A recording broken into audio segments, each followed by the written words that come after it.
Hello and welcome to Weird Together, that show where we celebrate the latest and greatest in independent horror films. I'm Brennan and Storr, host of the Ghost Story Guys podcast. I'm Joseph Comeau, host of The Cardinal Rule. And we're not critics. We're not experts. We're just weird together. Joseph, my friend, how you doing? You know, I'm actually doing really good. Another part of my world and life is sports. That's kind of what I do for my other YouTube thing.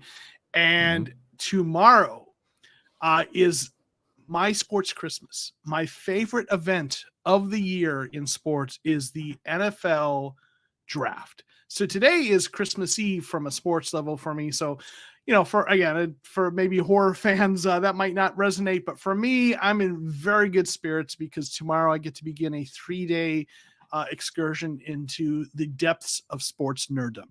So, Bren, how are you? That's fabulous, my friend. I'm good. I just came in the door minutes ago, as you know, panting because I had to get across town from the Doug Stanhope show at La Nationale. So I went from stand-up comedy immediately onto it. Literally, I had to actually leave the show in progress, across the street, down a million flights of stairs to the metro, and I just had these nightmare visions that the train was going to, because the trains in Montreal, they'll stop for no reason. I say it for no reason. They announce it in French, but that may as well be no reason. And you could just be sitting there for 100 years. And it's about a 45-minute walk, and I'm not real fast. So, thankfully the what do you call it? The public transit cooperated. But there was a moment where I was a little bit like, shit, this could be, can I do this from my phone? And I was asking myself. But I made it. So what? Sorry, go ahead. No, go ahead. I was saying, so what you're saying is if the trains weren't running, neither was Bren. Correct. Yep. Be doing this from far, far underground.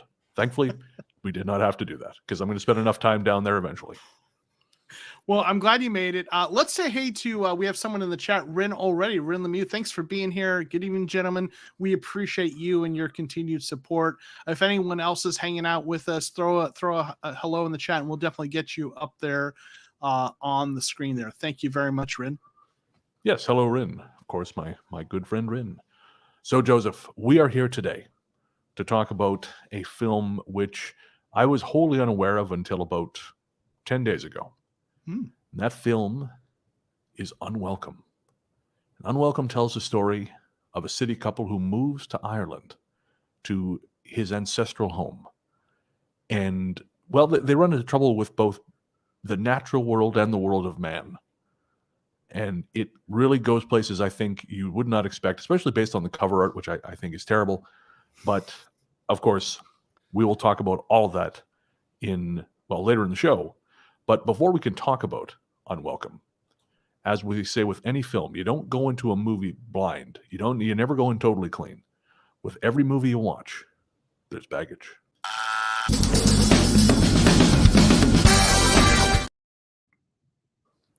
All right, Joseph, what, if any, baggage did you have going into Unwelcome?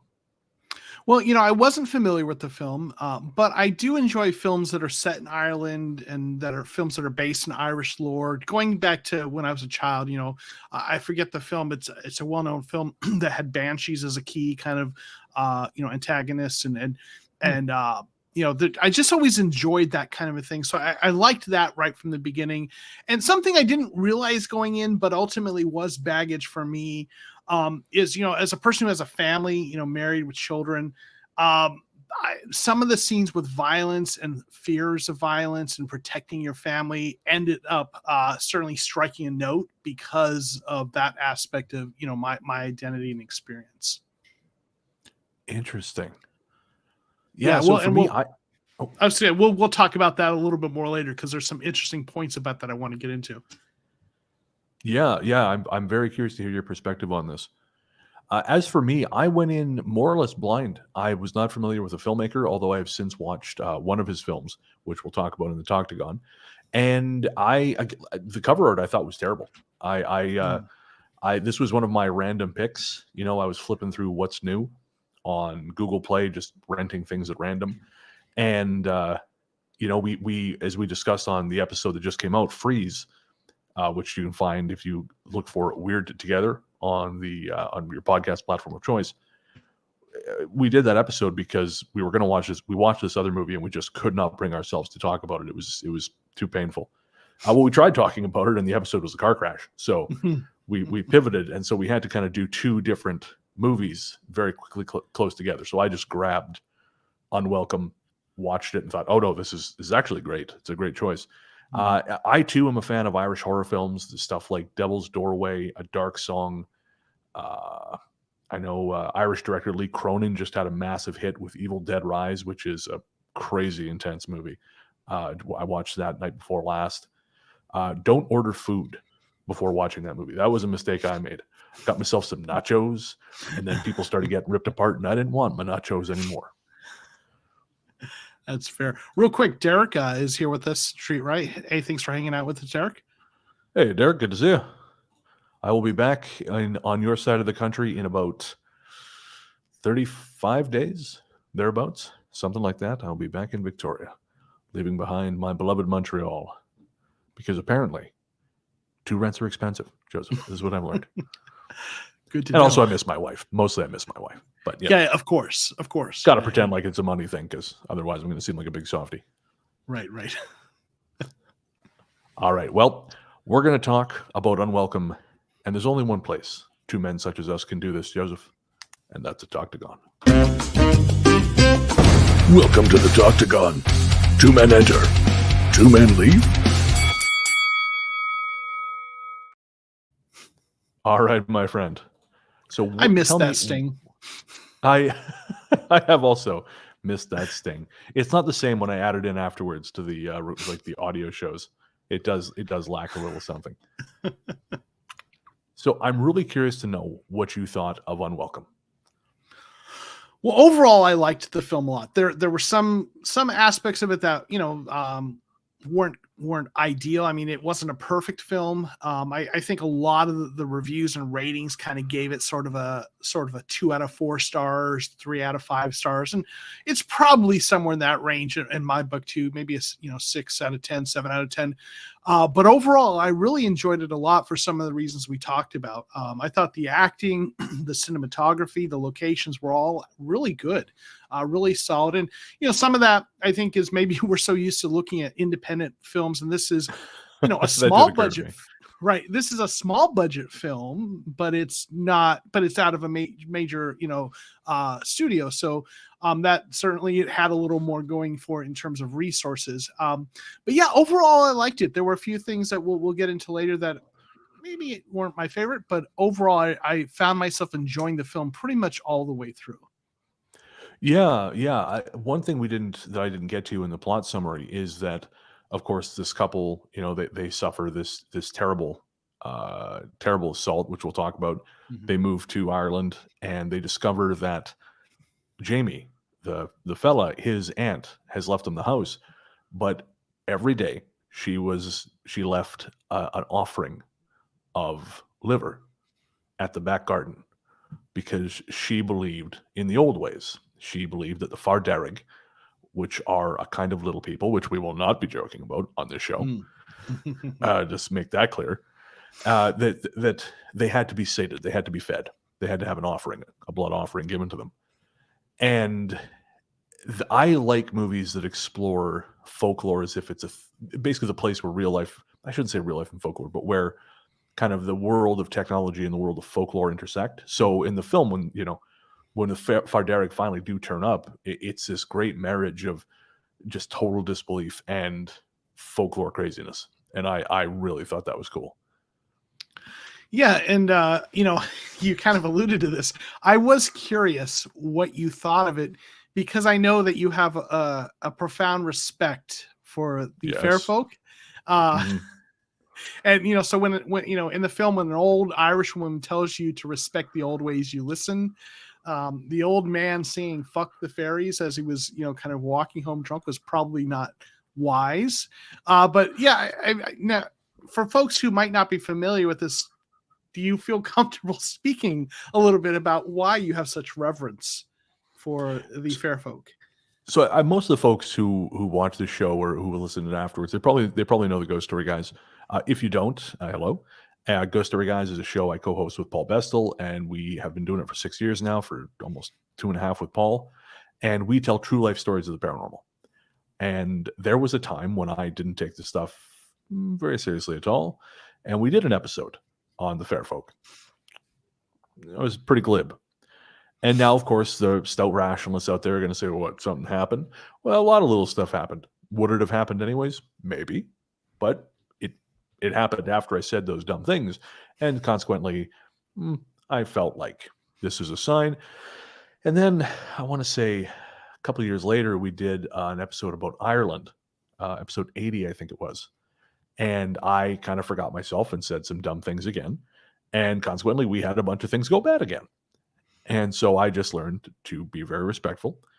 And yeah.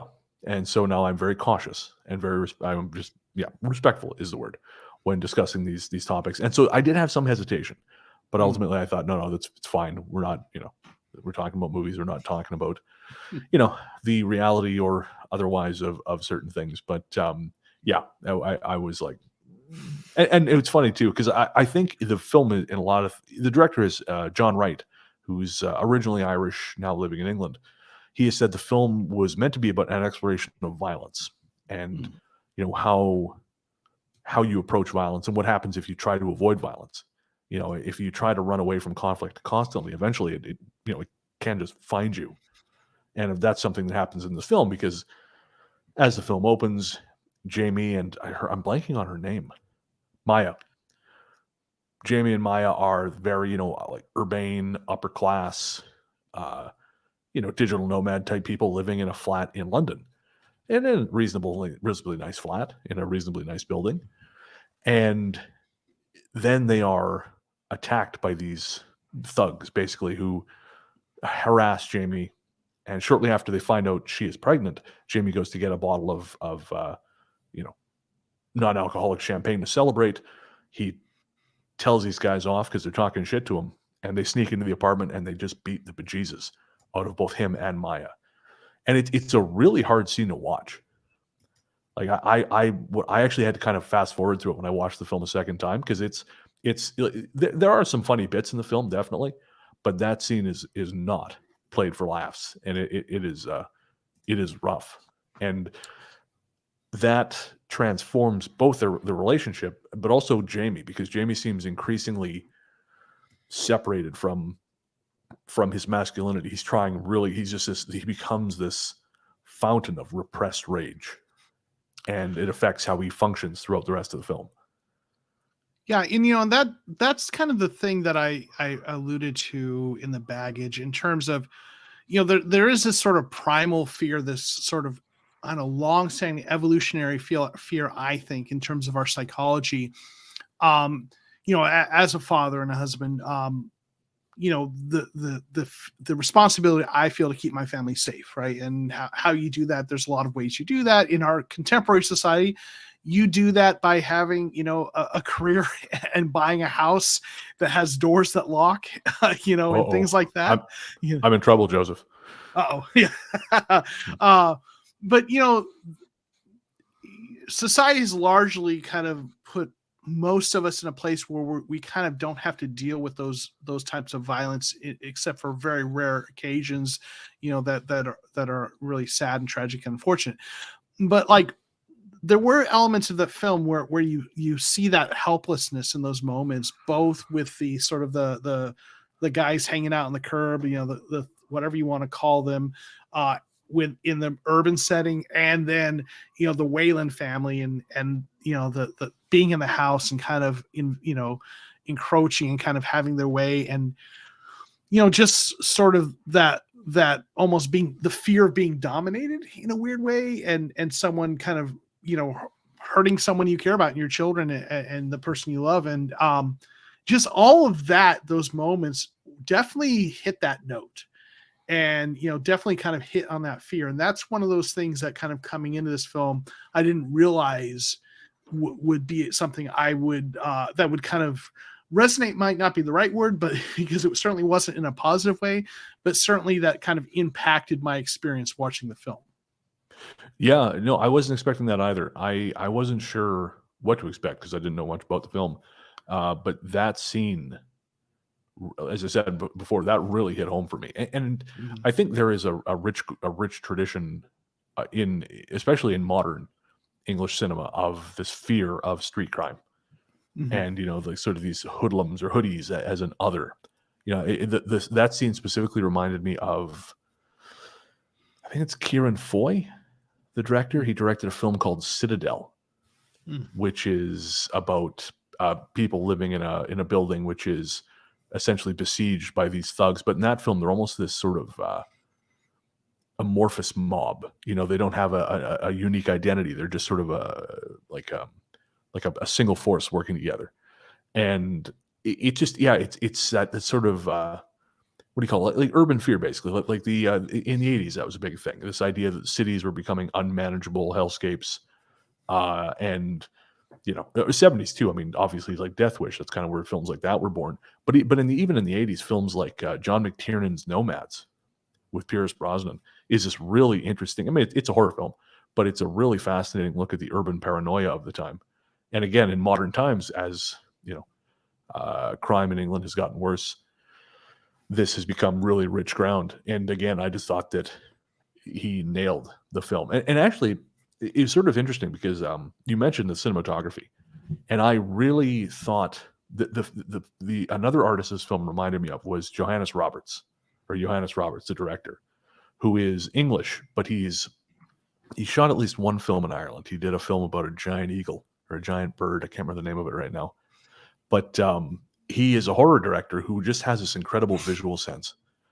And there was something I really enjoyed in one of the opening shots where it starts out above their flat and sort of tracks down, and it frames all the people in these windows working in these offices above, in this block.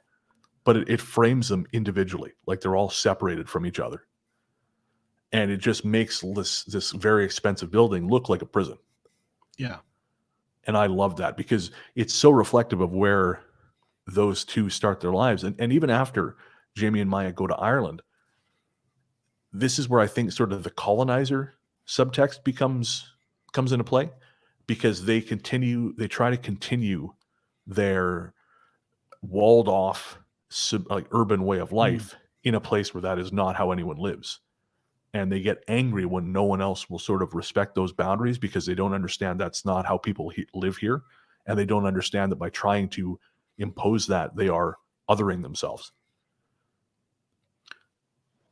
Yeah, that was interesting. I mean, with, you had Maeve, right? The I guess the friend of the family who, kind of Neve. Was the person that, I'm sorry?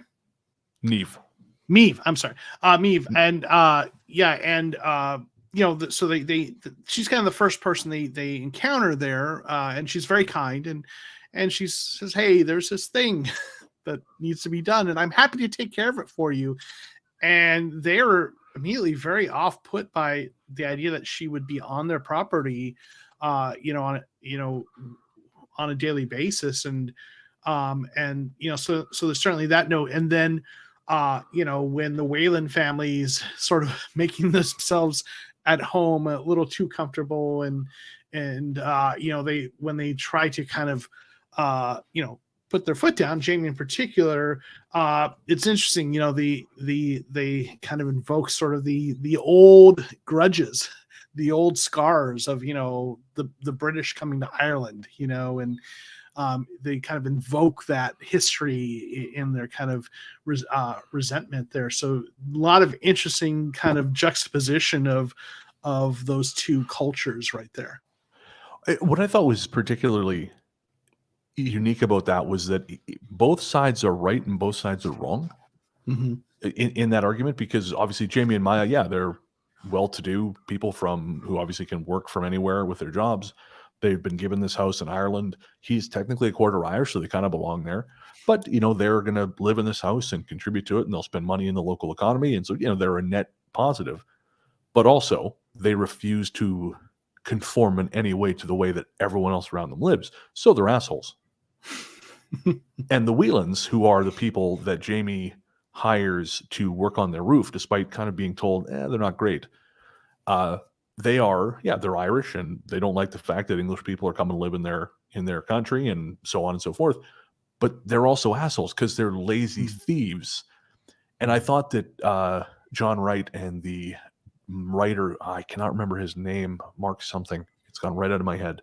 But I thought they had this really keen sense of this very particular kind of person who they use heritage as a way to kind of shore up their otherwise completely empty character. You know, I've seen people do this in Canada. You know, they'll say, well, you know, I'm a Canadian and we do this and this is how we live. And my grandfather fought in the war. Yeah, but what does it have to do with it? You've done fuck all. Right. You know, you work at the sawmill, you shoot at beer cans. I mean, that's fine. Do what you're going to do, but don't think this gives you some kind of moral high ground. And that's the characters of the Whelan family. They're such shits, but they use like Michael Collins. They make a joke about, oh, he's Michael Collins himself when Jamie tries to claim some kind of Irish. But you know, ultimately, like, do they really give a shit? No, this is just a way to continue to other these people because their net contribution to the society. Like later, when the one Whelan boy is accused of theft, and he just loses his mind, but he did steal from Jamie. We see him. He has stolen several times when he's invaded their privacy. He leaves a turd in their toilet. You know, he's just garbage. But being cold garbage, oh no, he flies off in a handball. And we've all met that guy. The guy who's a lazy, lousy bastard who, if you call him on any of his shit, all of a sudden he's a folk hero in his own head. And everyone else just really wishes he'd get struck by lightning. Yeah. The name you were looking for, I believe, is Mark Stay, the writer. Perfect. Thank you very much. Yeah, Mark Stay, the writer. Yeah, I mean, I think that's absolutely a really insightful look at that. You know, there are kind of, you know, both sides have a nugget of truth, kind of a point, but both are also kind of off. You know, maybe I'm sympathize, you know, more with the protagonists, Jamie and Maya, in terms of they're a little less shitty than 100%. Yeah, no, but yeah, not conforming though. Yeah, they are more sinned against than sinning. Absolutely. Yeah. But again, I think they're meant to be an example of that sort of English colonial rule because they come to this place and again, Neve tells them, you got to do this thing. And the first thing that Maya does is just shit all over it. Yeah. She just like condescends to this woman like she's talking to a not very clever child. And it's just that, and that's the story of the colonizer, right? Like, you have gods, you pray, there are spirits in these woods. Give me a fucking break. We're going to put a Jamba Juice over there. You know, that's just kind of what they do. I thought, I'm sorry, go ahead. No, go ahead. I thought Maeve's response was kind of interesting because she had this smile that was this big smile, but behind it was this something else. And it felt like, you know how people who are used to dealing with colonizers or ethnocentric pieces of shit or whatever, people who are used to dealing with condescending assholes just know how to patronize them just enough to kind of give them what they want. But it's usually the person who is being condescended against, who is usually in the know, has the clue. And there was just something behind Maeve's smile that just like, she knew full well what was going on in this dynamic. She knew who this couple was. She knew what they were about, and she knew how she had to kind of defer to them just enough to try to get them to do what she wanted them to do. But when they didn't, she laid into it, right? She pulled her aside. It's like, this is important. So there was interesting dynamic, and the actor who played Maeve, I think, did an outstanding role. Probably one of my favorite performances, kind of subtly in the film, is how she played that character. Oh yeah, because that's such a common thing. We think if someone believes these things, I can't tell you the number of people who've talked to me like I'm stupid because I do a show about ghosts. And it's always very subtle. Well, okay, not always. Sometimes it's not subtle at all. But there's this very much like, oh, you believe in these things, hey? Okay. Bless your heart. Bless your heart, right? Oh, well, is the spirit in the room with us right now? Get the fuck out of here. I'm not a psychic. I tell stories, man. But this is a thing that people will do. And I mean, being someone who is, sort of seen as like I'm the whitest man on the planet, so I don't have to deal with the colonizer bullshit. I just have to deal with intellectual condescension. But having then to some other bozo who comes in and like, this, you believe in this is your culture. I believe in these things because I've seen things and I've experienced things that just don't have any other explanation. But to come in and, no, this is what we believe. This has been passed down forever. Oh, that's cute. We believe in self-reliance and money and bullshit. And to just have to swallow that over and again, watch these people get chewed up and spit out, because everything that happens in the film could have been avoided if they adapted to living the way the people in that village live. Yeah. If they had just waited to get the roof fixed, if Jamie had just gotten a tarp and some fucking cinder blocks and some wood and just covered the hole in the roof until someone could fix it, they would never had the Whalens on the property. They never would have had the Straw Dogs-esque finale. They never would have had all the creepy bullshit that happened. And if they had just listened to Neve and just kept leaving the tribute every day, you don't even have to let her do it. Let her do it. Let her do it. She's willing to do it. The whole film would have just been people telling jokes at the pub and singing. Yeah. But on an aside, I enjoyed the scene when they went to the pub for the first time. The way they set up the very awkward, everyone staring at them. Yes, I'm like, oh boy, whatever. So that was fun because it felt like the cliche sort of, oh no, everyone's staring at the new people, but they're actually like most people are fine, lovely people who were very friendly at the pub. So I enjoyed that little bit there. Oh yeah, because it does that thing again where it subverts the expectation. Because again, you're expecting a small town. Oh, they're going to be really shitty and not trust the outsiders, and they're going to hate you because you're English. Like, no, they'll accept you. Yeah. But these guys immediately go about alienating all these people. I mean, the way they behave, they're such condescending dicks to all these people who are being nothing but kind to them. This woman says, "Oh, I got a bunch of baby clothes. You have to take them. They're all yours. I insist." And the look on their face is like they're dealing with simpletons, because that is how they come. That is how they view kindness. Oh, you must be simple, And like, no, these people have seen some shit. They've they collectively have lived through a lot. But that is oftentimes what makes you a more giving person, is when you've been through some shit.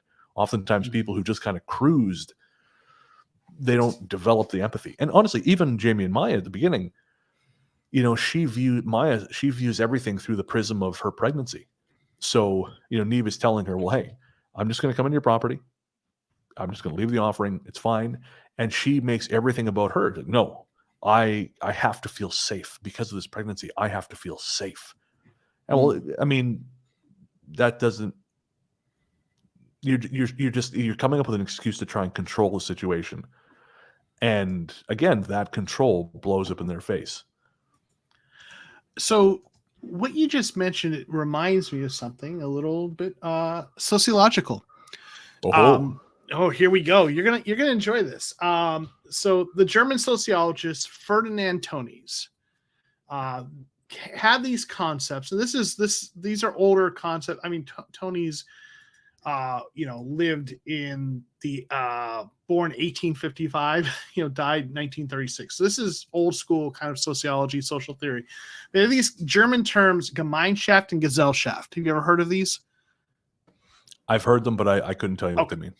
So Gemeinschaft is this term that's kind of used to loosely translated to kind of community. And Gesellschaft. Gesellschaft, I think, is community. Anyway, I'm getting them a little bit mixed up, but one of them refers to Gemeinschaft is community, Gesellschaft is more society. Okay, so Gemeinschaft is like that nature of interaction that's more community oriented. Sort of, the kind of when you interact with someone and it's more reciprocity, more kind of someone offers to help you do something and, as a kindness. And then, so Gesellschaft is more transactional. Okay. And he used these terms to describe facets of society. So like a smaller community like there has more that Gemeinschaft, that sort of where, hey, we're going to give you these old kids clothes that we have. We're going to help you out. We're going to help one another out. Whereas they're used to living in more of an urban setting where everything's much more transactional, right? They're used to buying everything, and you hire someone to do something. And, and when those things cross one another, when the expectations kind of are not in alignment with what's going on, it creates awkward situations. Like the example I always give is, imagine if someone invited you to a nice holiday dinner. Right here in the US, we have Thanksgiving that we often do. If someone invited you to Thanksgiving dinner, and at the end of dinner, you got out your wallet and said, well, great, thanks, how much do I owe you? Right? You would have offended that person, right? And that offense is because it's a Gemeinschaft situation, and you responded in a Gesellschaft sort of a way, right? So I think part of what's going on here is they're coming from that much more transactional urban society kind of a way, and they view interactions with other community members in more other people in the community are people you buy things from, right? Or that you pay for services. Whereas in a smaller community, there are certainly those businesses, but you have relationships even with the people who work at those businesses. And yes, there's the transactions, but there's also a lot of kind of kindness. And, I live in a smaller community than I've ever lived in before. And I've noticed kind of here, right? There's the people even who work at the local businesses are also people I'm friendly with outside of that. And it kind of creates a different dynamic. So there's a little social theory from Dr. Comeau there that I think was kind of part of what was going on here.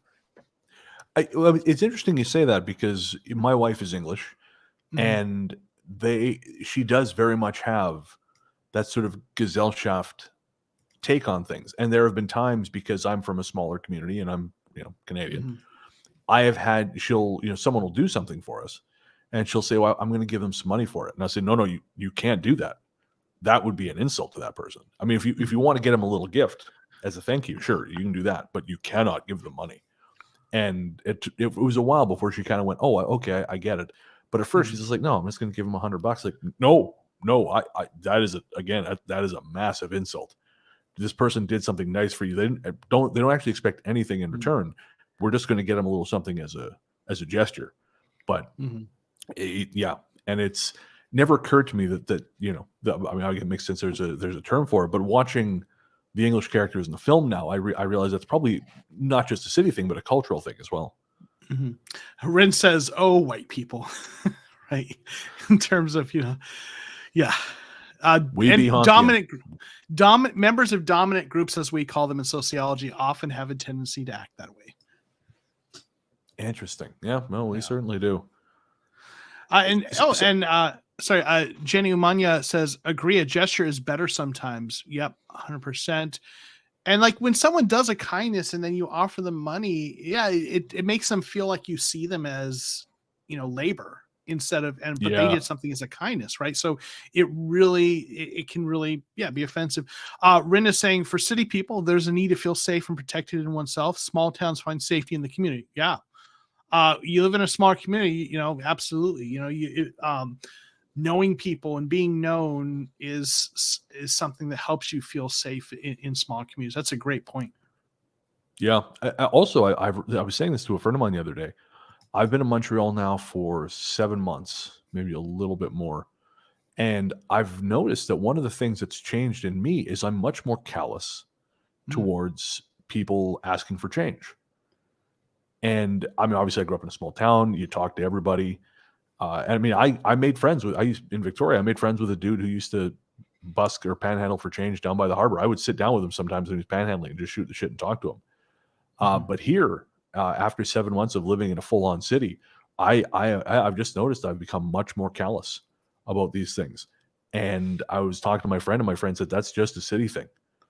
And it never occurred to me, but I guess that makes sense, because you are so much more surrounded by people and their problems and their needs. You just sort of develop this thicker skin to separate yourself from it. Before I moved here where I'm at now, I always lived in large metropolitan areas. And I think part of it is also, and I have a bit of that myself. I mean, I will give a little bit when I'm encountered by someone who asks, but I'm also a little got that little guarded bit. And you also, if you live in a city, larger city, you get approached very often for that. Sure. Also, Yeah. you know, so there's also that element. And there's a point where it's like, well, I'm going to start having to ask for money if I give money to every single time I'm asked. But yeah, there becomes some different, so we create different boundaries in a city. Someone who I studied under for social theory actually talked about, he did research on this or published paper on this. And he talked about these sort of buffers that we create. Like for example, in the United States, New Yorkers have this reputation as being unfriendly, right? And really it's not that they're like unkind people. It's just culturally, when you're rubbing up against so many people every day, stopping to take someone's time is actually, with so many people around, is kind of viewed as rude or unkind. Because if, like here where I'm at, you walking down the street, you see someone, you go, hey, how you doing? Because that's what you do here in the small town South.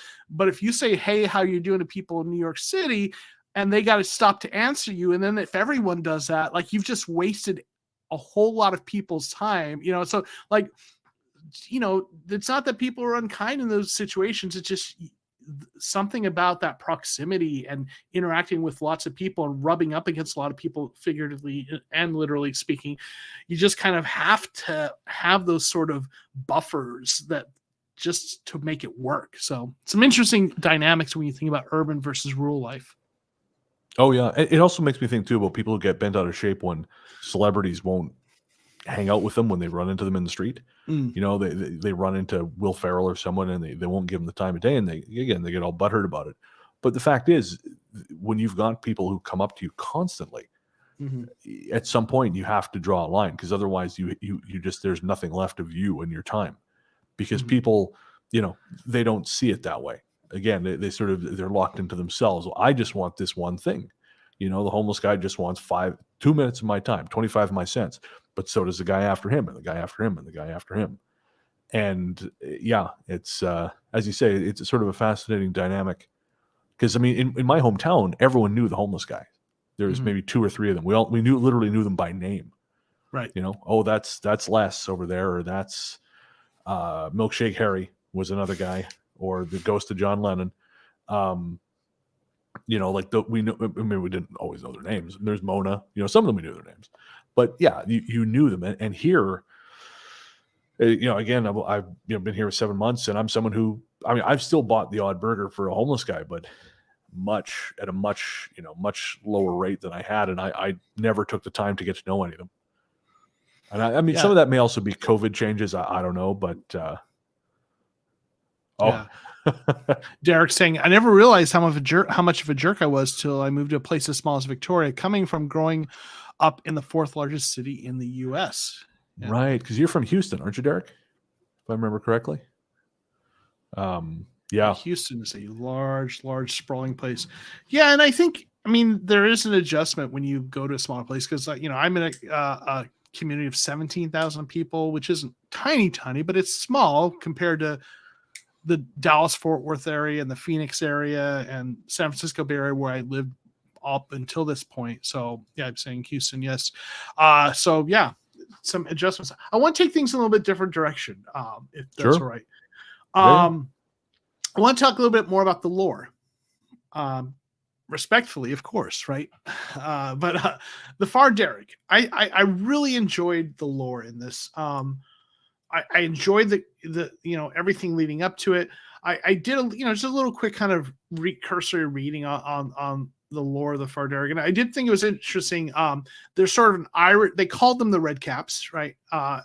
Which is but there's sort of an Irish variant of the Red Cap, because the Red Cap is a regional sort of folklore.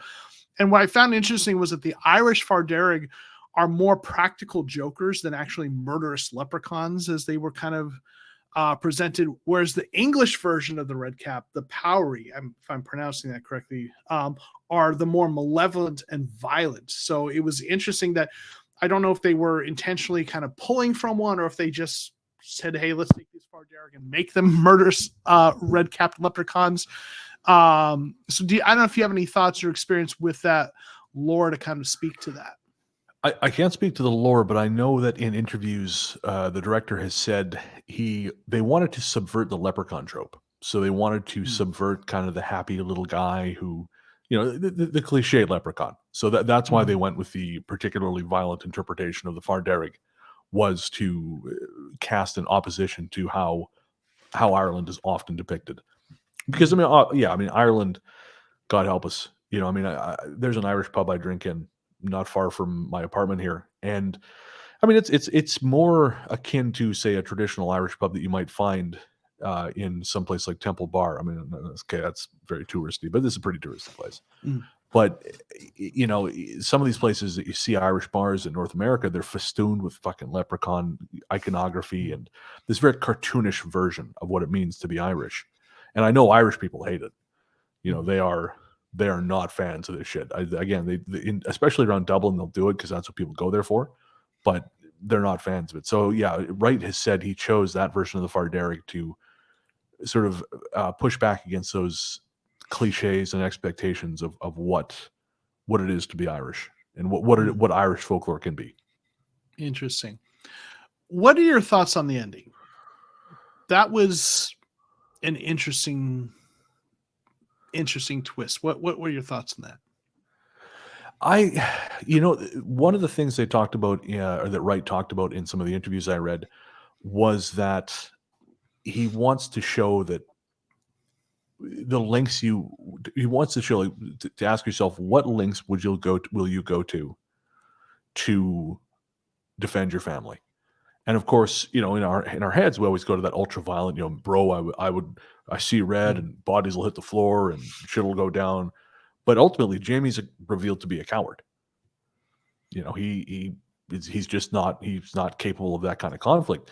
Whereas Maya, she really has to give of herself, but she discovers that she is capable of that. So I thought it was pretty ballsy.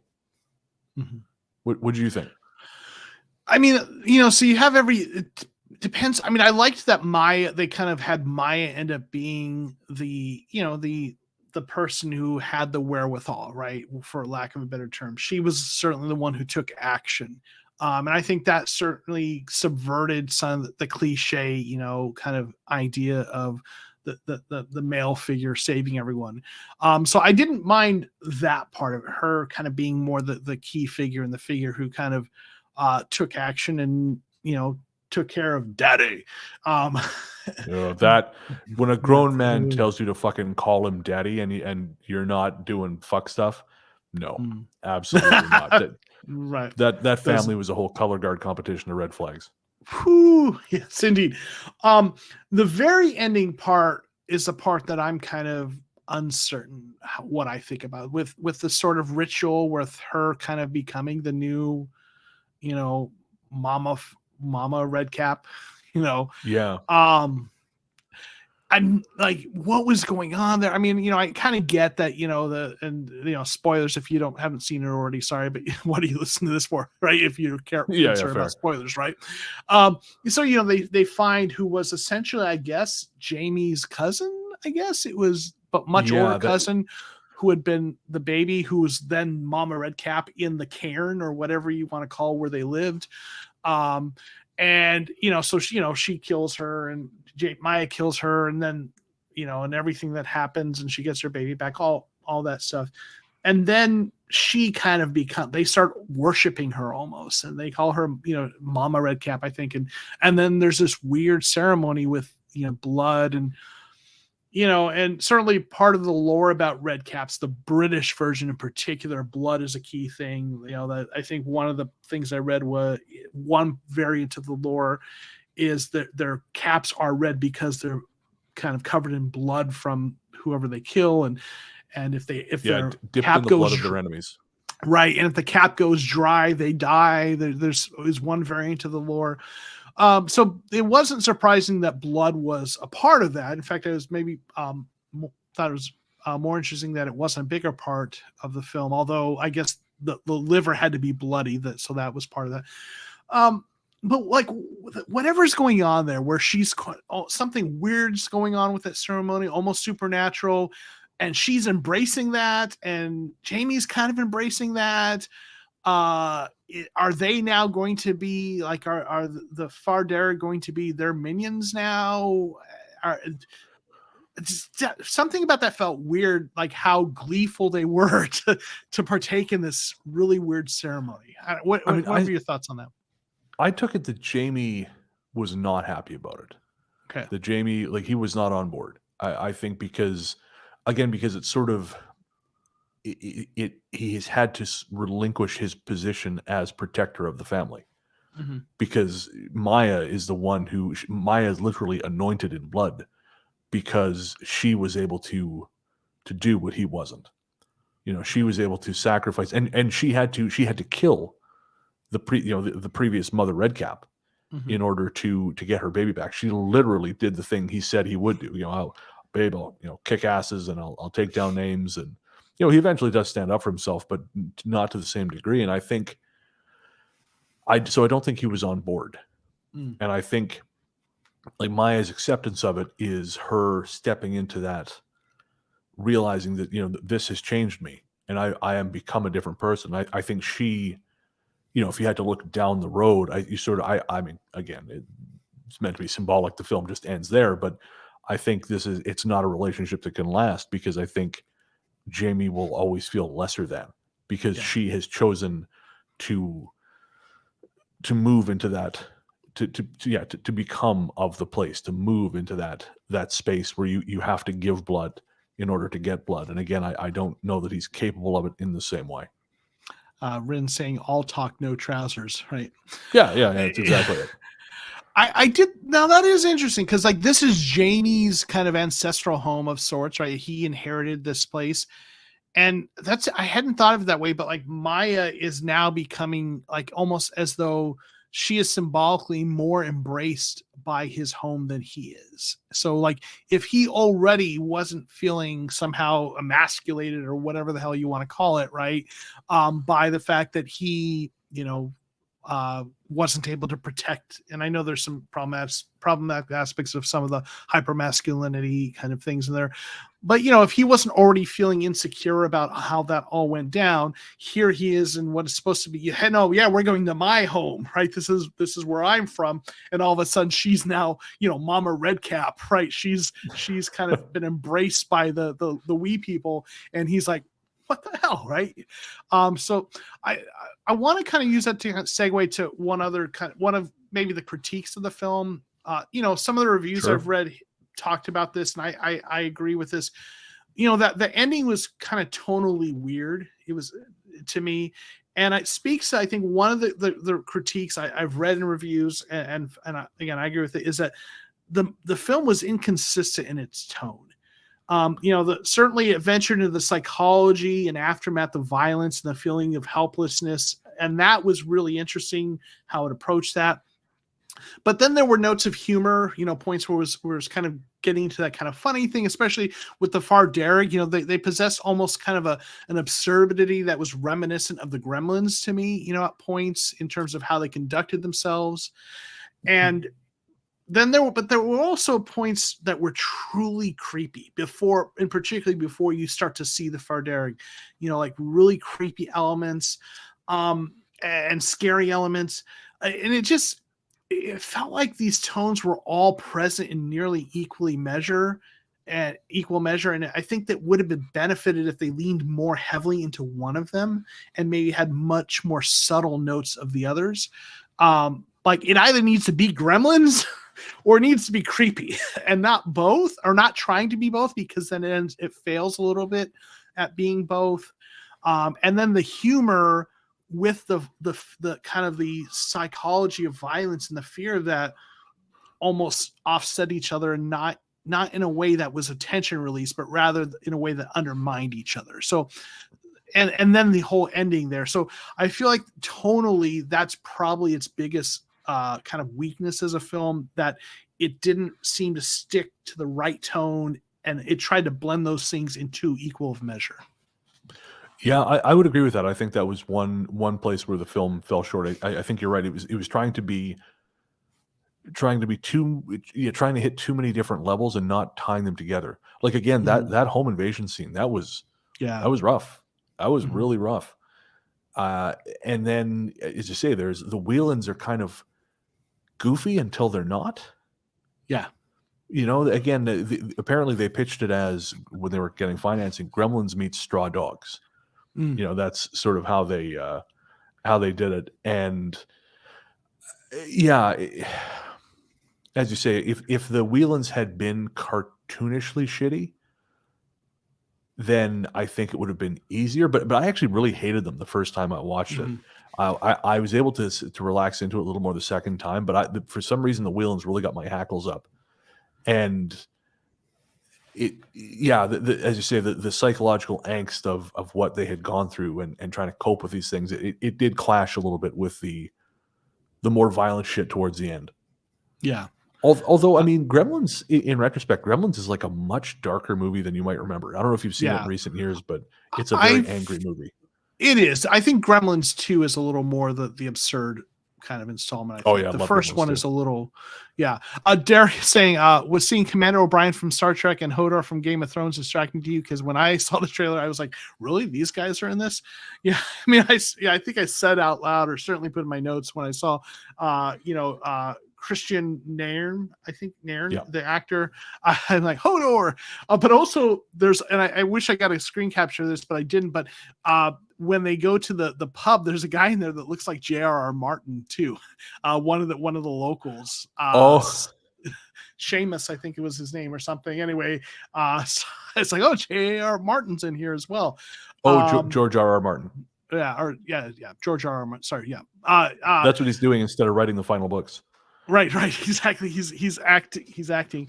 I got my authors confused, but yeah, George R.R. Martin. Then Cole Meany, Daddy Whitten, was in Star Trek Next Generation. So, but yeah, the family, they not a fan, not a fan at all of the Whelan family in this film. No, there's a particularly disgusting scene that I'm not going to bother describing, but with one of them is sitting on a toilet and starts just going through Jamie and Maya's stuff. Yes. And it's just gross. It's just the worst. Just the worst. Yeah. And that again, they were a little too, I guess, again, if you wanted to make them despicable, then it worked. But man, I particularly hated the brother and sister. One of them who's played by one of the characters' name is Ashlyn, but she was played by I don't remember her name. O'Donnell. Yeah, from Dairy Girls, and she's really funny in Dairy Girls. But I just wanted to put her and her brother in a cannon and fire them into the ocean. I can't stand that.